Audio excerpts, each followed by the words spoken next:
के बावजूद होप नहीं आते थे कि अच्छा रिजल्ट आएगा, पॉजिटिव आएगा, पक्का आएगा, और वो आता भी था। मोस्ट इमोशनल फेज था मेरी लाइफ का, अगर मुझसे कोई पूछे तो कंप्लीशन और डेजिटेशन था वो, बिकॉज हमने इतना जुगाड़ लगा के इतने काम करे थे। इसके बाद जब ये कंप्लीट हुआ तो मतलब दिल से खुशी हुई कि हमने कुछ अच्छा किया अपने लाइफ में। तो आज मैंने सोचा कि मैं बुक्स अरेंज कर लेती हूँ, बस ऐसे ही घर पे हूँ तो ये सब तो करना बनता ही है। और तब मुझे मिली मेरी डेजिटेशन थीसिस। इसको हाथ में लिया और एक सेकंड के लिए ऐसा लगा कि मेरे मास्टर्स के 2 साल मेरी आंखों के सामने से रिवाइंड हो गए। वो लैब, वो दिन, वो एक्सपेरिमेंट्स, वो रिजल्ट का वेट। और लैब में तो मैंने इतना वक्त बिताया, क्योंकि जो हमारे डेजिटेशन के लास्ट 4 मंथ्स थे वो पूरे लैब में ही बीते मेरे। सुबह जाना, रात को वापस आ जाना और पूरा दिन इंस्ट्रूमेंट के साथ बैठना, एक रीडिंग आने का वेट करना जो कभी आती थी कभी नहीं आती थी। तो ये डेजिटेशन ये सिर्फ पेजेस नहीं है, ये वो सारी रातें हैं जब हमें नींद नहीं आई है टेंशन की वजह से। कभी एक्सपेरिमेंट फेल हो जाते थे तो लगता था कि अब तो पता नहीं होगा कि नहीं, फिर दोबारा ट्राई करना पड़ता था, क्योंकि रिसर्च में हम सरेंडर तो कर नहीं सकते। कितनी बार रिजल्ट नहीं आया था, कितनी बार रिजल्ट आता था, और कितनी बार अपने आप को बिलीव दिलाया था कि ये हो जाएगा। पर सच में यार क्या मोमेंट्स थे वो। इन पेजेस को देखकर रियलाइज होता है मुझे कि मैंने वहाँ पे कितना कुछ सीखा था। और एक अब का टाइम है, घर पे हूँ और पीएचडी का वेट चल रहा है। कभी कभी लगता है कि कुछ नहीं हो रहा है लाइफ में एक पॉज आ गया। और सच में इस डेजिटेशन वर्क ने तो आज मुझे अपने मास्टर्स की जर्नी की फिर से याद दिला दी। This is the first ever research जो अभी तक की लाइफ में मैंने करी है। दैट्स व्हाई ये मेरे दिल के बहुत ही करीब है, क्योंकि सबसे पहला रिसर्च वर्क था।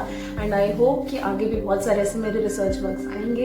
एंड जो डेजिटेशन का हमारा टाइम था ना, वो बहुत ही ज्यादा, जिसको कहते हैं ना स्ट्रगल भरा टाइम, वैसा टाइम रहा है। बिकॉज हम लोग पूरा दिन प्रैक्टिकल करते रहते थे, पूरा दिन भूखा रह जाते थे, खाना तो ना के बराबर हो जाता था, क्योंकि लैब में काम करते करते कब टाइम निकल जाता था। मेस का टाइम और लैब के रिजल्ट्स का टाइम बहुत कोलैप्स करता था, तो हम लोगों का टाइम कुछ बैठ ही नहीं पाता था। तो जो 4 महीने वाली डेजिटेशन हुई है ना, वो लिटरली भूखे रहकर हुई है। मतलब रिजल्ट आने में तो भाई रुला देते थे एक्सपेरिमेंट्स। मतलब एक एक्सपेरिमेंट हमने 10 बार करें तब जाके उनका फाइनली रिजल्ट पॉजिटिव आता था। मेहनत तो बहुत लगती है ऐसे रिसर्च वर्क करने में, बट एट लास्ट जो उसका मजा है ना, जब हम इतना स्ट्रगल कर लेते हैं और उसके बाद जब उसका फाइनली आउटपुट हमें मिलता है, वो बहुत ही अच्छा होता है। बहुत so if you like this kind of works तो आपको करना चाहिए जरूर, क्योंकि लाइफ में कुछ अलग एक्सपीरियंस करने को मिलता है।